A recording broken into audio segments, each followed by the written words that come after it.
ఆగండి ఆగండి ఈ వీడియో చూసి వెళ్ళండి. నేను కంప్లీట్గా కోమ్ చేయక 4 డేస్ అవుతుంది. మీలో ఎవరైనా నమ్ముతారా నేను 4 డేస్ నుంచి కోమ్ చేయలేదు అని అంటే? ఇప్పుడు నమ్ముతారా చూడండి. 4 డేస్ నుంచి కోమ్ చేయలేనంత పెద్ద పని ఏం చేస్తుందా అని అనుకోకండి. మమ్మీకి హెల్త్ బాగాలేదు, దానికి తోడు మేము ఇల్లు షిఫ్ట్ అయ్యాము. కొన్ని అన్ని వగేరా వగేరా వర్క్స్ వల్ల నాకు కోమ్ చేసుకునే టైం లేక నేను కోమ్ చేసుకోలేదు. నేను ఎన్ని డేస్ కోమ్ చేసుకోకపోయినా నేను కోమ్ చేసుకున్నట్టే కనిపిస్తుంది. ఎందుకంటే నేను ఎక్కువగా బన్ వేస్తాను, దానికి తోడు నాది కర్లీ హెయిర్ కాబట్టి ఎక్కువగా మెస్సీ అనిపించదు నా హెయిర్ ఓపెన్ చేస్తే తప్ప.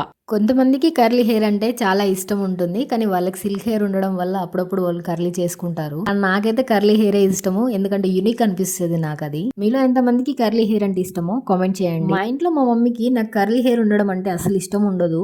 అందుకని చెప్పి మా మమ్మీ చాలా ఎక్స్పెరిమెంట్స్ చేసి ఇప్పుడు నా హెయిర్ ని కొంచెం సిల్క్ చేసి. అవును, చాలా మంది నా వీడియోస్ సబ్స్క్రైబ్ చేసుకోకుండా చూస్తున్నారు. నా ఛానల్ ని సబ్స్క్రైబ్ చేసుకుని నా వీడియోస్ కి లైక్ చేసి కామెంట్ చేయండి. Thanks all for watching. Bye bye.